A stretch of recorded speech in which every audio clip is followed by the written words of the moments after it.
Thank you, Senator Creighton.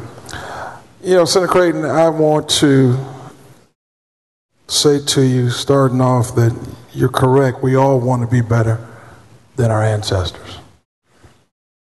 I also want to commend your family for making sure that, taking part in our Texas history, and making sure that you, their son and grandson, knew and was aware of all the historical things in Conroe and in the state of Texas. That's to be commended. But I also want you to know that, and I'm going to get to the questions, Mr. President, I also want you to know that some of the history that our country and our state has seen was so devastating to different people that it's just intolerable for us to want to remember and live with. Some of the history in our country and state, majority of our country, people in our country and our state are embarrassed by. And all I'm going to say to you today is we don't want to keep reliving that. Okay? It is our history, but it was so detrimental and so much on different people of different colors and race and ethnicities that we don't care to relive them. So with that being said, I've got a few questions I'd like to ask you as it relates to 1663. And I'll try to be as expeditiously as possible, members. Senator Creighton, your bill, as I read it, requires a 2/3 vote from both chambers to alter the monument over 25 years. Is that correct? That's right. As I read and understand the rules that we have at this Capitol, that's like a constitutional amendment, 2/3. Is that right? 2/3. It takes 2/3 to change the constitutional amendment, make a constitutional amendment. It's a higher threshold, yes, Senator Miles, just as we need higher thresholds to suspend on the floor and make different changes in our rules. It would be a higher threshold than a simple majority. So it's your belief that that's essential requirement to have a higher threshold to alter the monuments that may be appropriate or inappropriate? That's right. Monuments that are a part of our history and across all the different types of monuments that I mentioned, yes, to remove those monuments, it would be a higher threshold than just a simple majority. That's correct. And that's how you want the bill to work. In addition to that, the bill waives the state's and other municipalities' sovereign immunity if a citizen files a complaint to the Attorney General's office when the bill's processings are not followed. Is that correct? That's correct. Is that correct? How I read the bill? That's correct. In the situation which I really couldn't foresee happening, if there was a blatant disregard. You can't perceive happening?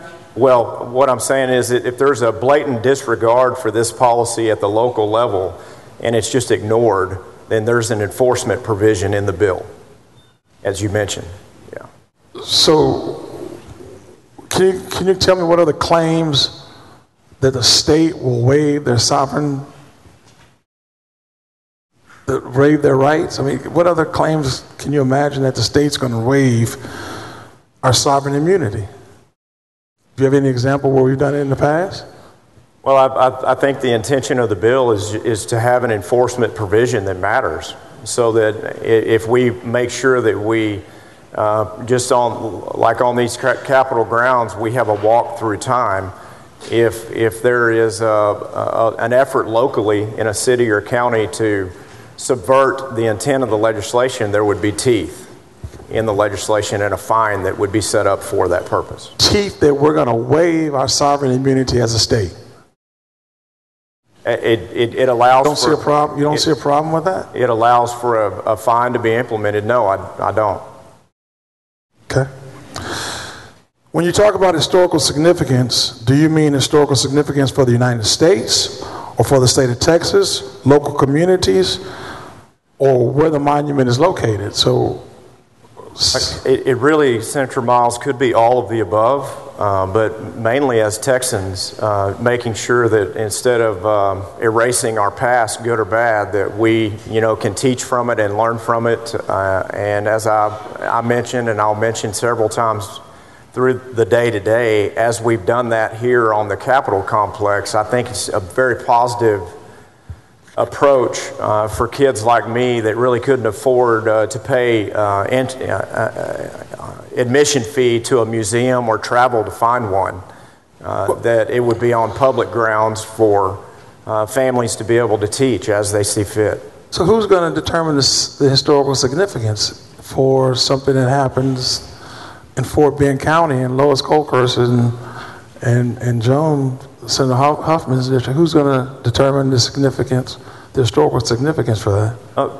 Family. Under this bill. Parents, grandparents, teachers, mentors on field trips. The historical significance of these older monuments would be taught by all of us together. As Texans, as we see, as buses unload, school after school coming through here during session and during the summer, and they're taking this walk through time of past to more recent years through this Capitol complex and teaching history in a way, good and bad, that we own and that we need to learn from. And so that historical significance would be taught by those that you and I would want to teach it, which would be educators and family.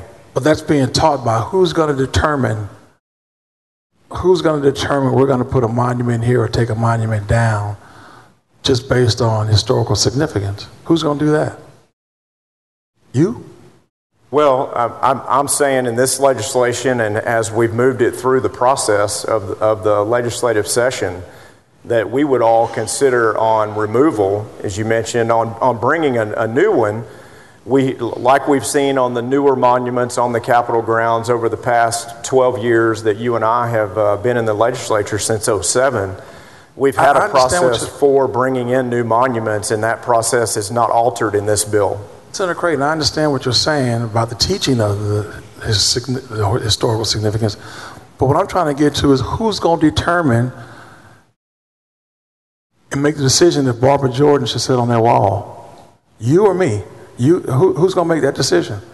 Well, I may not have answered it clearly, but we all work together, Republicans and Democrats together, for the newer monuments. So the legislative body's going to make the decision. That's what you're saying? The legislative body's going to make the decision. Just as we work together on the Latino monument and the African American monument. So the legislative body is the one who's going to make the decision. Yes, is that what we you're would saying? work together through the current process. This doesn't change that. We would work together.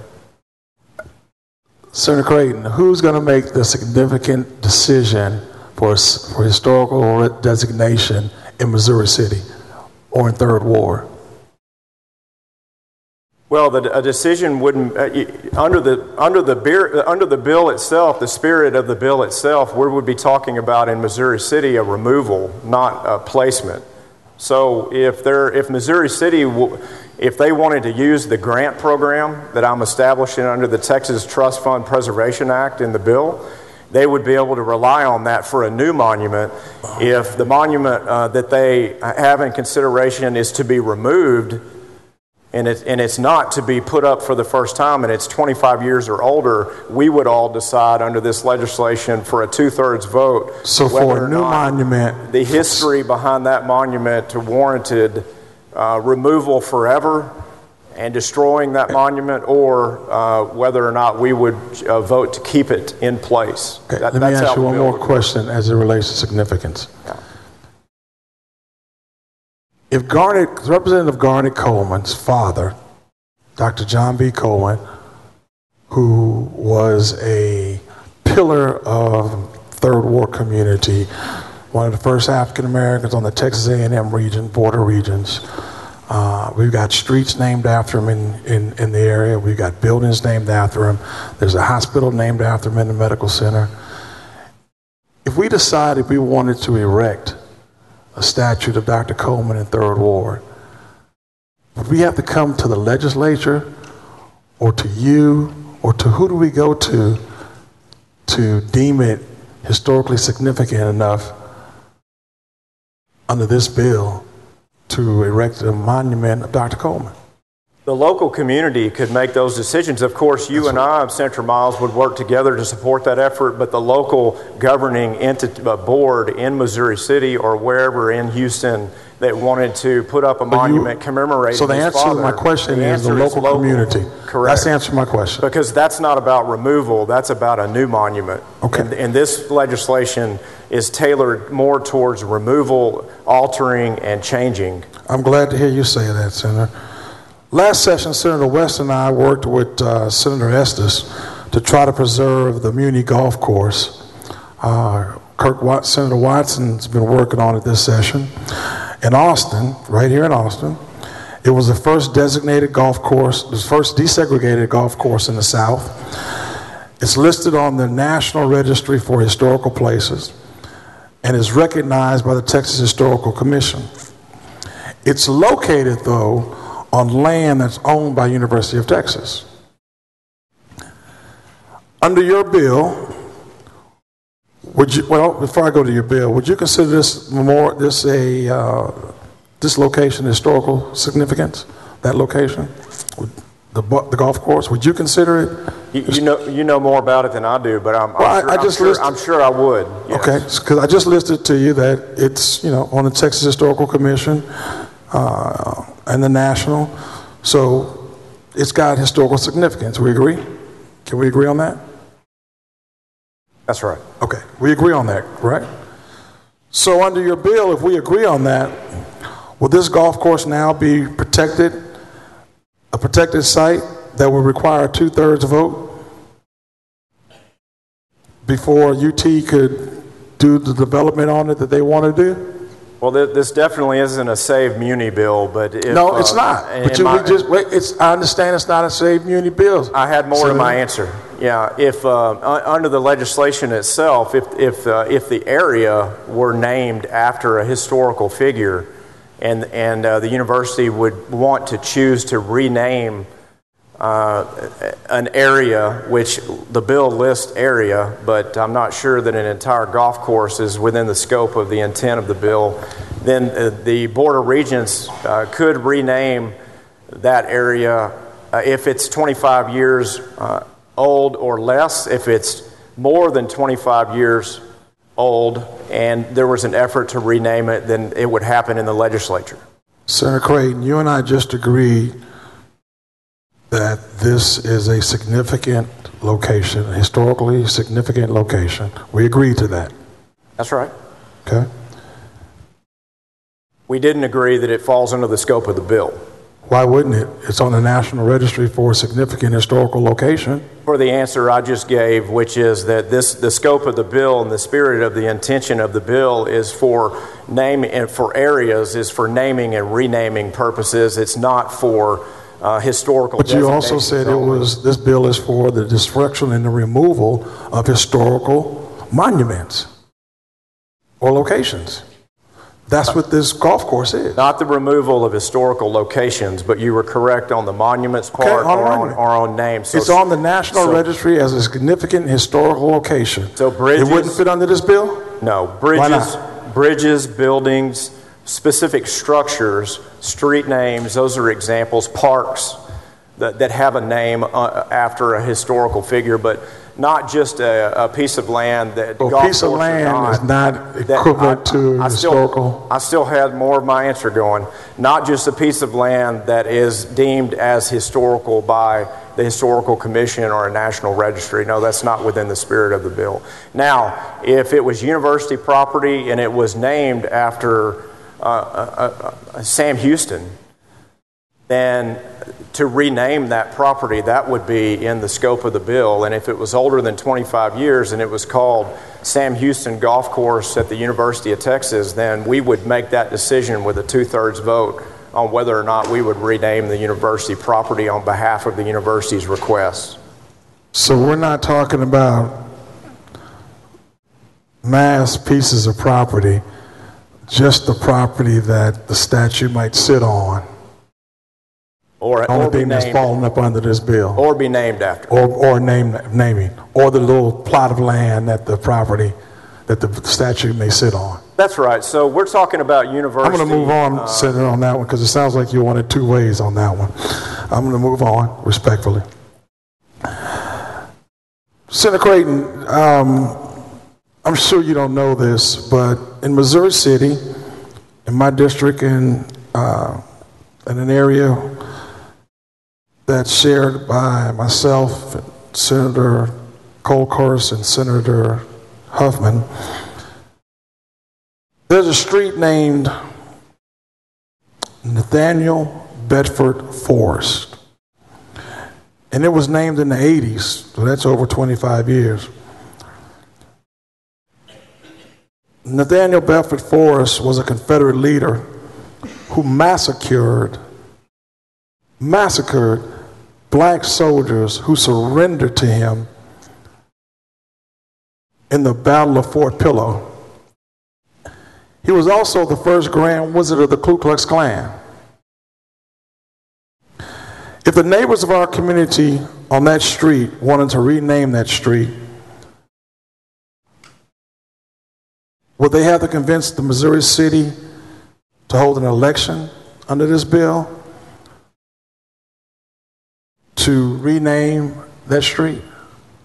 How would that work under this bill? Yes, if it's a renaming in a municipality and it's over 25 years old, then under the bill... Over 25 years old, we established that. Yeah, under the bill, there would be a public vote to allow for that. Of the local community? It wouldn't come up here? We wouldn't have to do anything in this body legislature, in this legislature body? Is that right? Yeah, that's correct. So we wouldn't have to... It'd be totally in control of the local community? It'd be a referendum vote. Okay. Under your bill. So where the legislature would act under this bill is if it's state property or if it's state university property to be considered. But if it's a municipality and it's not otherwise found in the legislation, then under this bill itself, renaming of a street 25 years or older in a city would be a public vote. Thank you for that clarification. And I'm almost done, Mr. President, members. Let's talk about the Capitol complex, the building that we work in every day, that we have the pleasure of serving our constituents in. In 2007, 2 plaques with the Confederate symbols on them were replaced in the Texas Supreme Court building. Were you aware of that? Yes, okay. I'm aware of that. This year, the Children of the Confederacy Creed plaques were removed from the Capitol. Do you think the removal of those plaques from the Capitol complex was inappropriate? I don't feel it was inappropriate. I feel like the legislature, as those plaques were erected by a vote of the legislature, I feel like there should have been a duplicative process there where the legislature would have considered that this session. So, and then you and I would have worked together through the process on that consideration for either removal or for redepicting or clarifying what that plaque actually stands for through another marker next to it. Either way, removal or redepicting, we would have worked together. The legislature erected that plaque, and I feel like the legislature, through the committee process and public input, should have considered the removal, but that is behind us. Well, since that wasn't done, in summation, what you're saying that since none of that, what you just stated was done, in summation, you're saying that those were taken down inappropriately, wrong, violation. I mean, I'm based on what you just said. The word inappropriate, I'm saying I think a better process would have been to consider removal based on the manner in which they were placed from the beginning, and that would have been by legislative consideration. Okay. And that stays consistent with my legislation, so I'm just making sure I'm very consistent there. Yeah. Thank you for that. Senator Creighton, there's a dozen tributes to the Confederacy on the Capitol grounds. Are you comfortable with the historical accuracy and the text of all these monuments that are around here? Have you gone around and read some of the text on some of the photographs in here? I've read several over the years, Senator Miles. I haven't read. I don't know that I can, recite them or remember all of them, but I've tried to read most of them. Did any one of them, when you read it, made the hair on the back of your neck stand up? When you've read them? Yeah. When you've read these individually, did any of them bother you to the point where you said, that's not something we want to remember in history or something we should be proud of? In reading some of the manner in which the monuments are inscribed, it did make me proud that you and I have worked together to balance history in a positive way since you and I both came in the legislature in 2007 to bring monuments forward so that this walk through the Capitol complex would allow for the right kind of education and the right kind of overall depiction of just where we've gone as a state, where we were in our past, what beliefs were back then, and where you and I are now, standing together, working together, and making sure we travel forward in a way that's good for our kids and a better walk through time that we experience on these Capitol grounds as we brought new monuments to balance history in a positive way. I agree with you, Senator Creighton. Since 2007, as we came in as classmates, you and I have done some good work together, and we strive to be better than our ancestors. But it's not going to negate the fact that some of our ancestors didn't have this relationship that you and I have. We can't deny that. We can't deny that in the history of Texas, there was a time when you and I couldn't sit face to face, or I couldn't challenge you on the questions that I'm challenging you on this Senate floor today. There was a time I would go to jail for challenging you as I'm challenging you today in this diplomatic environment. That's not something we should be proud of. So I agree, you and I are moving forward in being better than our ancestors. But let's address the issue that we have on hand right now, okay? And the issue that we have on hand right now is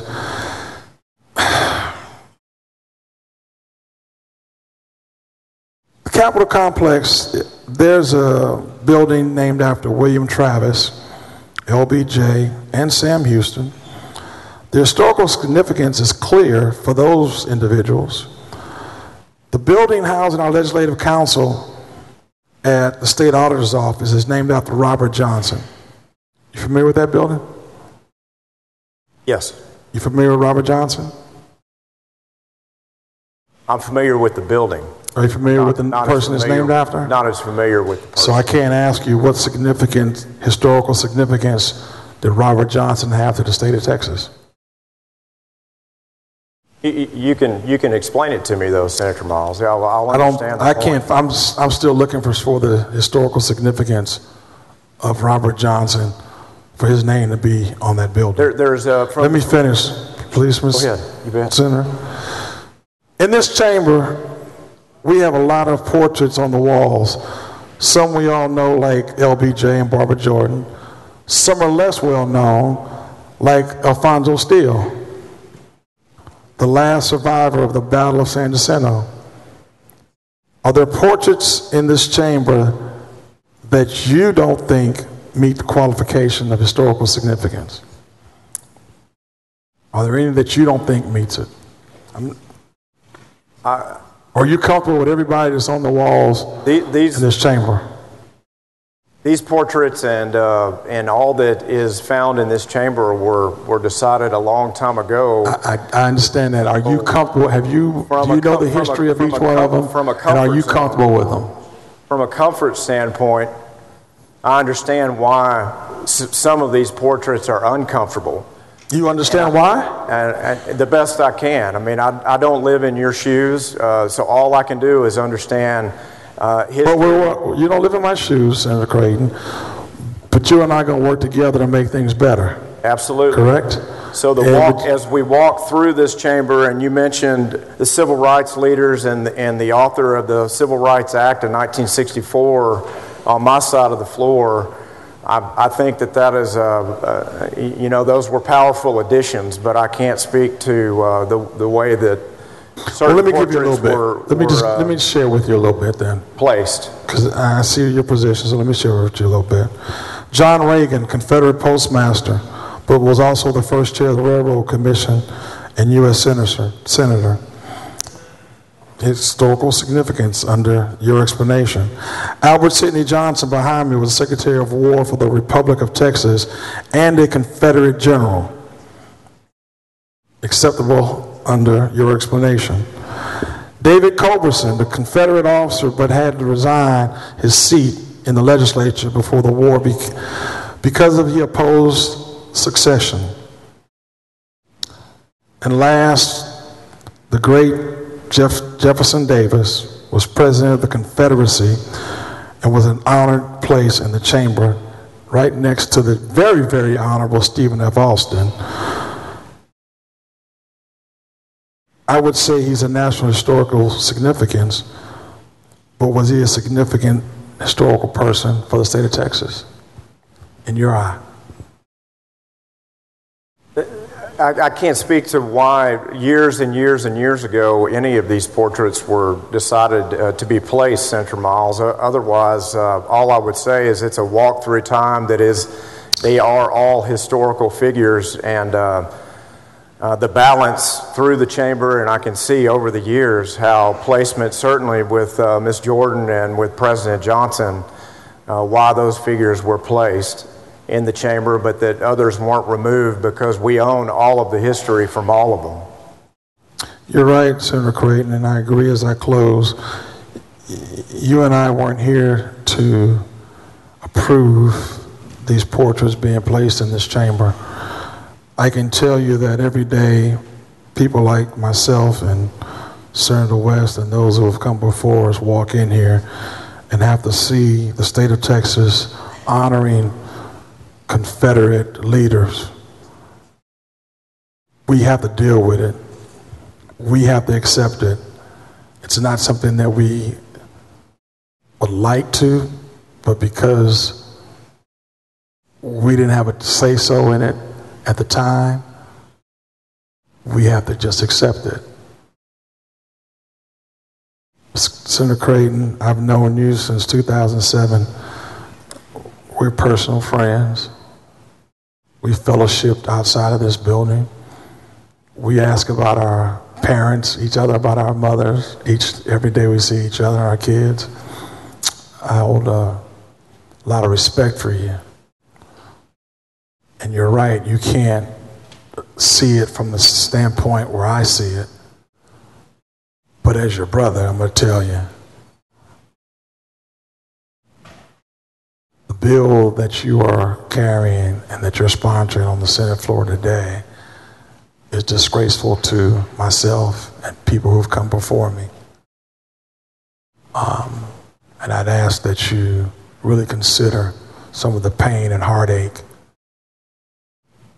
that we have to go through, myself and some of my brothers and sisters on this floor of color, that we have to go through as it relates to our Texas history.